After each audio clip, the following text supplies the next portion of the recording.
दोस्तों नमस्कार, स्वागत है आपका आपके यूट्यूब चैनल एग्जाम 91 पे। तो दोस्तों देखिए, जैसा कि हम लोग अभी आपको पता तो चल ही गया होगा कि अपनी डेट आ चुकी है। ठीक है, एएमआरएस की ऑफिशियल डेट आ चुकी है और यही डेट मैंने पहले भी आपको बताई थी कि ये होगी। तो लोग कह रहे थे कि ये फेक है, फेक है, फेक और वो ओरिजिनल, खैर उसको साइड करते हैं, लेकिन डेट आ चुकी है। तो उसके लिए फिर अब लोगों की डिमांड भी आने लगी है कि सर जी ये वाला पोर्शन करा दीजिए, सर जी ये वाला पोर्शन करा दीजिए। तो अब उसी चीज़ को हम लोग आगे बढ़ाते हुए, देखिए कंप्यूटर तो आपको पर डे मिल रहा है, उसमें तो कुछ भी चेंजेस नहीं होने हैं।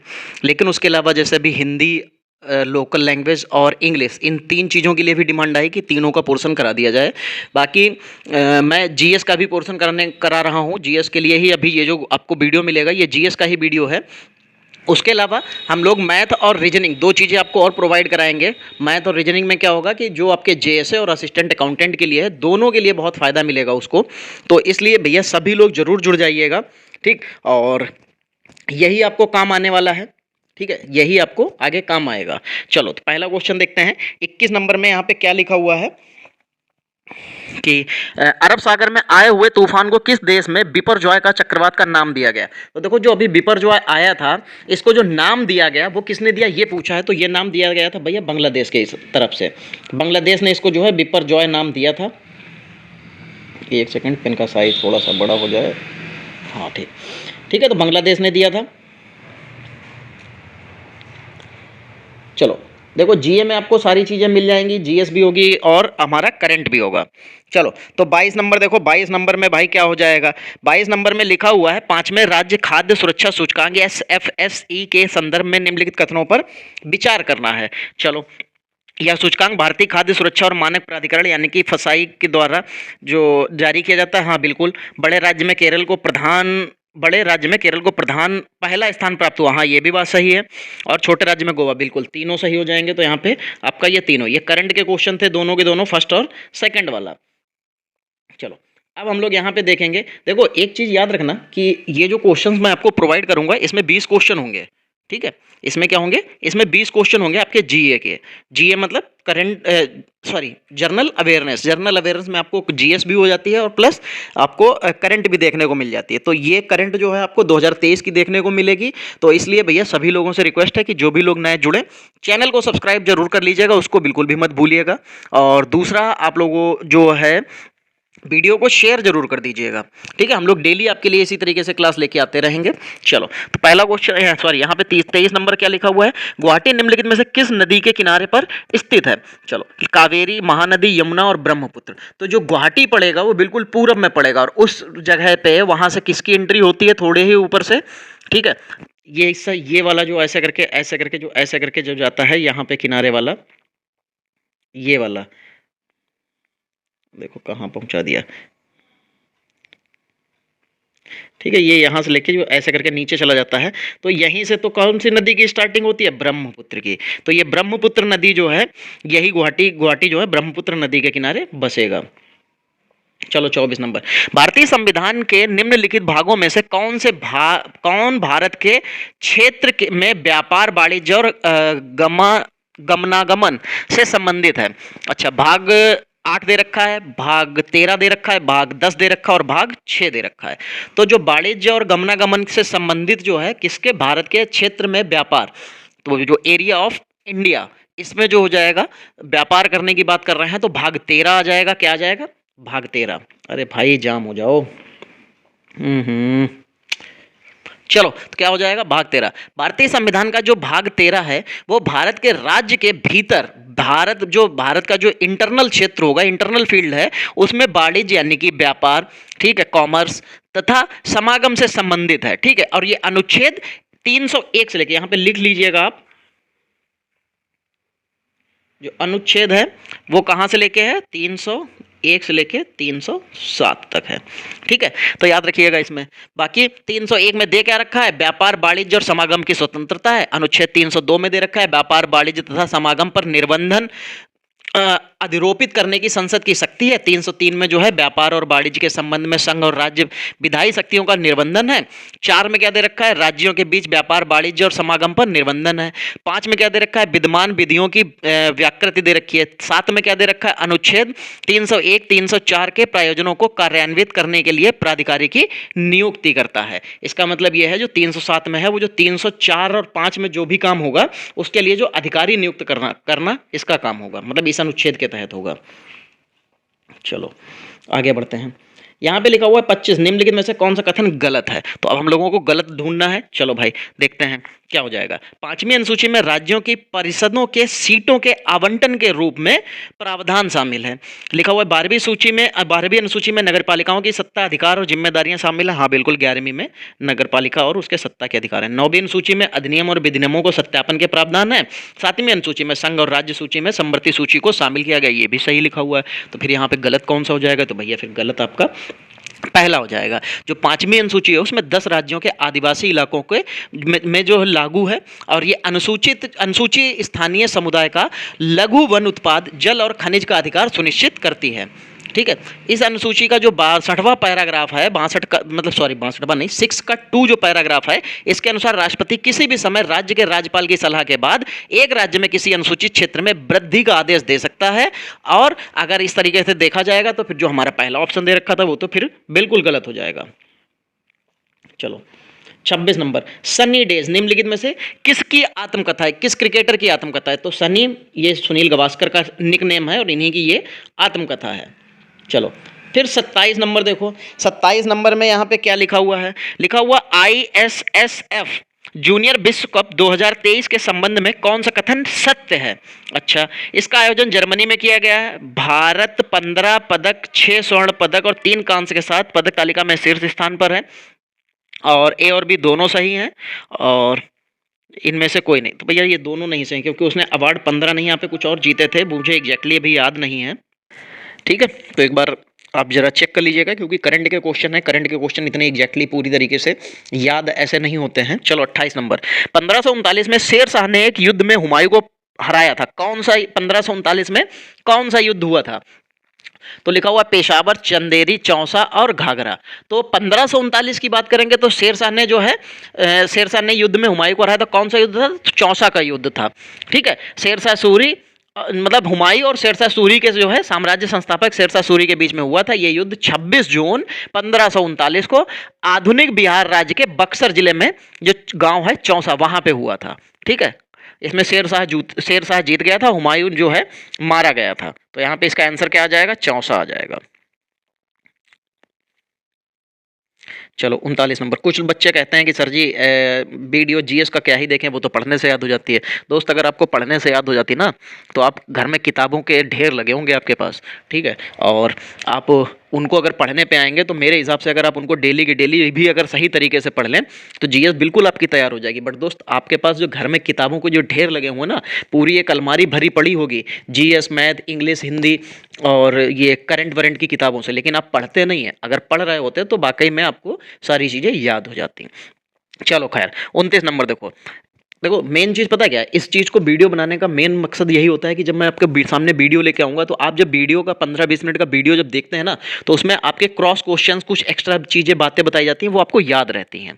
चलो 29 नंबर, विश्व व्यापार केंद्र में राज्य में व्यापार तथा निवेश को बढ़ावा देने, सुगम बनाने के लिए निम्नलिखित में से किस राज्य के साथ समझौता ज्ञापन पर हस्ताक्षर हुआ है। यहाँ पे लिखा हुआ पश्चिम बंगाल, कर्नाटक, हरियाणा और केरल। तो ये हरियाणा के साथ किया गया था, थोड़ा सा पुराना क्वेश्चन है। ठीक है, इसमें जो निवेश को बढ़ावा देने के लिए, जो सुगम बनाने के लिए जो हरियाणा राज्य के साथ समझौता, इस पर हस्ताक्षर किए गए हैं कि ये विश्व लगातार जो है संगठन, एकमात्र विश्व व्यापार संगठन जो है वो एकमात्र वैश्विक संगठन है जो राष्ट्र के माध्यम से व्यापार नियमों से संबंधित है। इसका मुख्यालय कहाँ है, जेनेवा स्विट्जरलैंड में स्थित है, और इसमें टोटल 164 देश हैं। ठीक है, आप लोगों को याद रखिएगा, आप लोगों को रीजनिंग भी मिलेगी, साथ में मैथ भी मिलेगी, तो थोड़ा सा इस पे फोकस कीजिएगा। मैथ के लिए अभी बोर्ड वाला जो सिस्टम मैंने बनाया हुआ था वो कुछ अभी उसमें सॉफ्टवेयर में प्रॉब्लम है, कंप्यूटर के लैपटॉप में सॉफ्टवेयर में प्रॉब्लम है, तो आपको अभी बोर्ड पे शायद अभी ना दे पाऊँ, लेकिन मैं आपको इस पर तो ज़रूर ही दे दूँगा, और बोर्ड पे भी 1-2 दिन में मैं बोर्ड पे भी स्टार्ट करवा दूँगा। चलो, तो 30 नंबर में यहाँ पे क्वेश्चन पूछा गया है, लंदन सेंट्रल बैंकिंग द्वारा गवर्नर ऑफ द ईयर का अवार्ड जो है किसे सम्मानित किया गया उससे। ये क्वेश्चन अभी रिसेंटली किसी एग्जाम में भी पूछा गया था, तो शशिकांत दास थे ये, इन्हीं को जो है इससे सम्मानित किया गया है। तो इसलिए ये क्वेश्चन अभी रिसेंटली किसी एग्जाम में पूछा भी गया है, ठीक है। और एग्जाम का तो नाम नहीं मुझे याद आ रहा, लेकिन ये भी रिसेंटली पूछा गया है और बहुत इंपॉर्टेंट क्वेश्चन है ये। चलो, फिर 31 नंबर देखो क्या लिखा हुआ है। 25 जून 2023 को प्रधानमंत्री नरेंद्र मोदी को किस देश ने अपने सर्वोच्च सम्मान ऑर्डर ऑफ द नाइल से सम्मानित किया है? ऑर्डर ऑफ द नाइल, चलो नाइल या नाइल जो लिखा हुआ है, अगर आप इसको नाइल जो है इंग्लिश में लिखा जाता है, हिंदी में क्या लिखा जाता है? नील। और नील नदी कहाँ पे पड़ेगी? तो भैया वो मिस्र में पड़ती है, और मिस्र का ही ये अवार्ड था।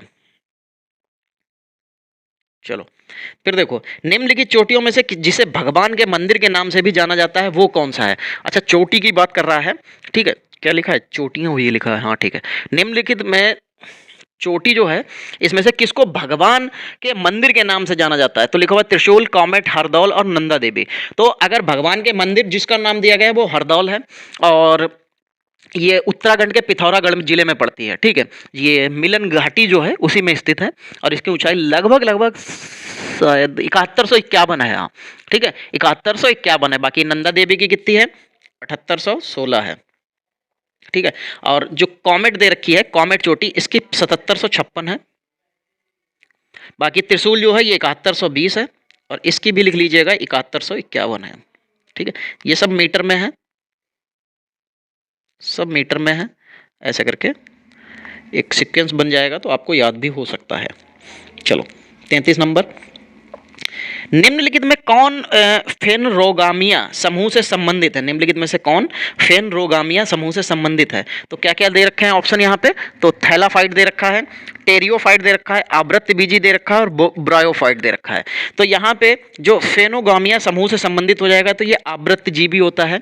जो आवृत्तजीवी जो होता है ये पादप जगत का सबसे बड़ा समूह होता है। ये क्वेश्चन बहुत बार पूछा गया है कि जो आवृत्तबीजी है ये किसका सबसे बड़ा समूह है, या पादप समूह, पादप जगत का सबसे बड़ा समूह कौन सा है?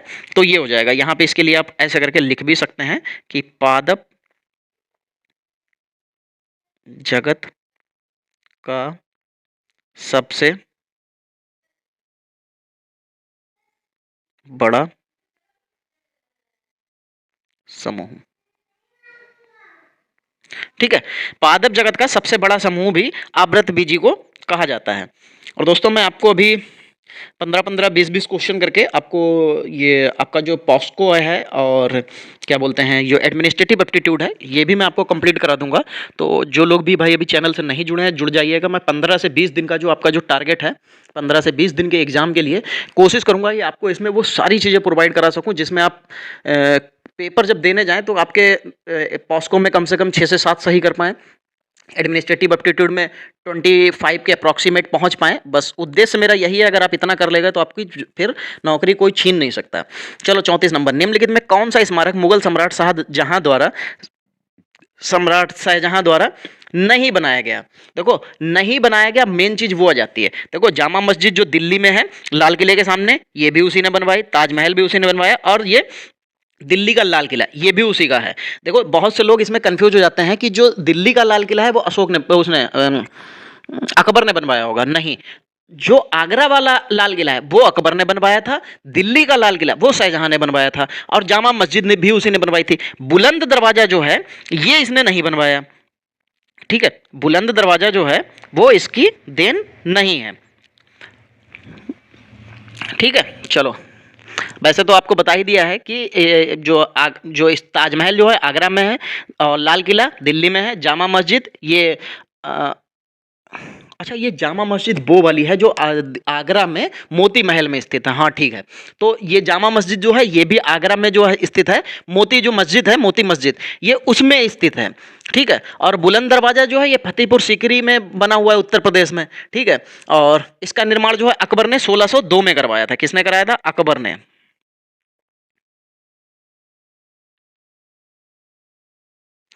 और भाई जिसको भी पीडीएफ चाहिए, जो भी मैं लिखता हूँ पीडीएफ पे, ये बाद में आप लोग रिवीजन जरूर कर लिया करें, इससे आपको याद हो जाएंगे।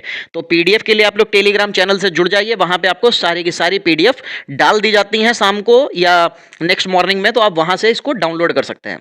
चलो, आत्माराम पांडुरंग द्वारा प्रार्थना समाज की स्थापना 1867 में की गई थी। इन्होंने कहाँ की थी? 1867 में आत्माराम पांडुरंग, ठीक है। तो इन्होंने कहाँ की थी? बंबई में की थी। देखो, जो बंबई में जो है आचार्य केशव चंद्र सेन थे, इन्हीं की प्रेरणा से जो है जो महादेव जो थे गोविंद रनाडे, ठीक है, और आत्माराम जो गोविंद रनाडे थे और डॉक्टर आत्माराम पांडुरंग थे, डॉक्टर नहीं शायद आत्माराम पांडुरंग थे, इन दोनों लोगों ने मिलकर जो है इसकी स्थापना की थी। किससे प्रभावित हुए थे? केशव चंद्र सेन से प्रभावित हुए थे। 36, द्वितीय विश्व युद्ध कब प्रारंभ हुआ?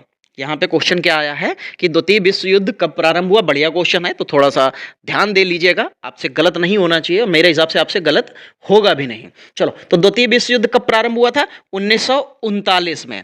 कब हुआ था? 1939 में। और समाप्त कब हुआ था? 1945 में। 6 साल चला था विश्व युद्ध। सोचिए, अगर इस समय पे जिस तरीके से कंडीशन गाजा और वो रूस और उसकी दोनों बनी हुई हैं, उधर दो युद्ध हो रहे हैं, थोड़ी सी कंडीशन और बिगड़ जाए तो आप तृतीय विश्व युद्ध भी देख लेंगे अपने जिंदा रहने में, क्योंकि 2 विश्व युद्ध तो आपने देखे नहीं होंगे, आपको भी पता चल जाएगा कि किस तरीके से विश्व युद्ध होता है और उसमें कितनी बर्बादी होती है और क्या क्या होता है। चलो, 37 नंबर लिखा हुआ है कि उस दर को संदर्भित करता है जिस पर वाणिज्य बैंक जो है धन की कमी या कुछ वैधानिक उपायों के कारण नकदीकरण बनाए रखने के लिए अपनी प्रतिभूतियों को भारतीय रिजर्व बैंक को बेचकर धन उधार लेता है। देखो, आप इसको सीधी सी भाषा में समझ सकते हैं कि जब बैंक जो होती है वो जो रिजर्व बैंक होती है आरबीआई, उससे जो पैसा उधारी पे लेता है कुछ अमाउंट दे के, यानी कि ब्याज के रूप में, कुछ ब्याज पे अपना धन लेता है, तो उस धन को क्या कहते हैं? तो उस धन को कहते हैं रेपो रेट, ठीक है।